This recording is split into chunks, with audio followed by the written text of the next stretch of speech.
Imagine being trapped between a ruthless army and the deep, turbulent waters of a raging sea. No escape, no hope. Millions of people, exhausted from their flight, gazed at the horizon with dread.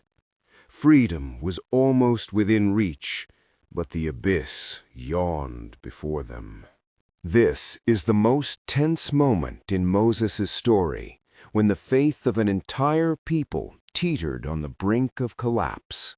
For 400 years, the Hebrews were slaves in Egypt. Their lives were marked by forced labor and brutal oppression.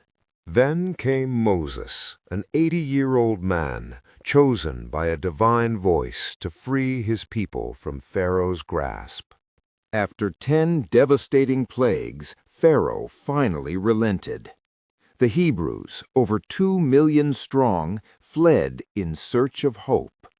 Carrying what little they possessed, they walked day and night through the desert. The promise of freedom propelled their weary steps. Moses guided them, following a pillar of cloud by day and a pillar of fire by night, God's presence made visible. With each step, the hope of a new home far from slavery grew, but the journey was far from peaceful. Pharaoh's wrath soon reignited.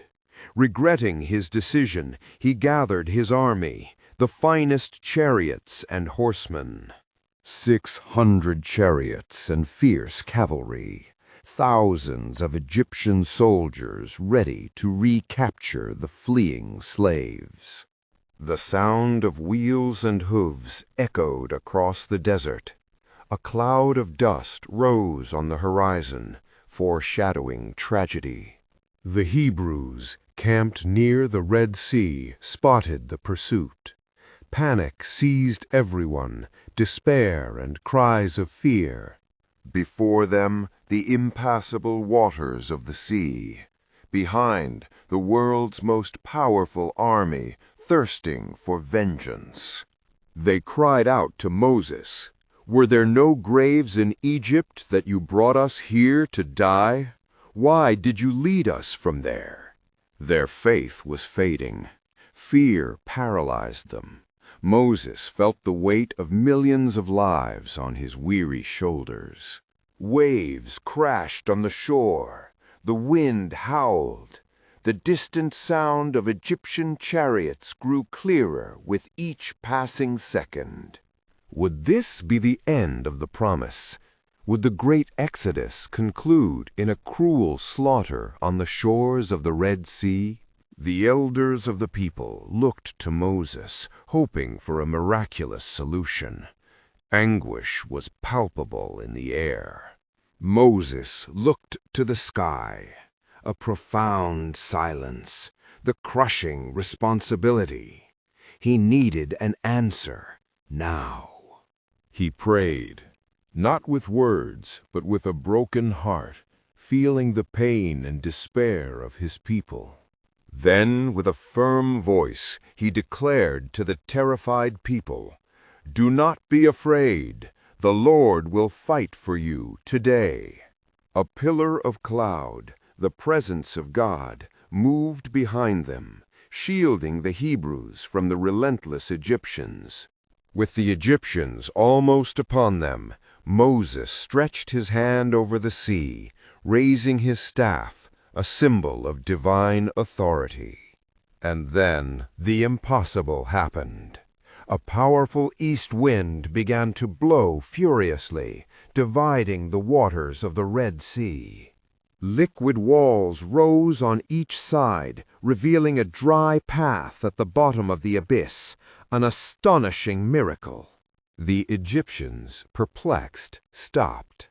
That path, which seemed like a trap, was now their only hope of salvation. With haste and reverent awe, the Hebrews began to cross.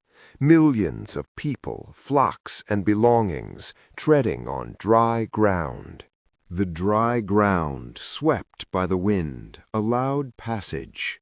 Children ran, adults hurried, all heading towards freedom.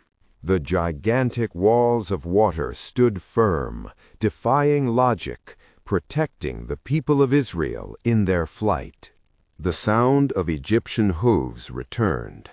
Pharaoh, blinded by fury, ordered his chariots to enter the sea's open path. The wheels of the Egyptian chariots began to clog, the wet sand trapping the vehicles. Chaos erupted among the troops. Finally, the Hebrews reached the other shore, safe. Relief flooded their hearts. Freedom was real and palpable. The Egyptians, trapped on the seabed, tried to retreat, but the pillar of cloud and divine confusion paralyzed them.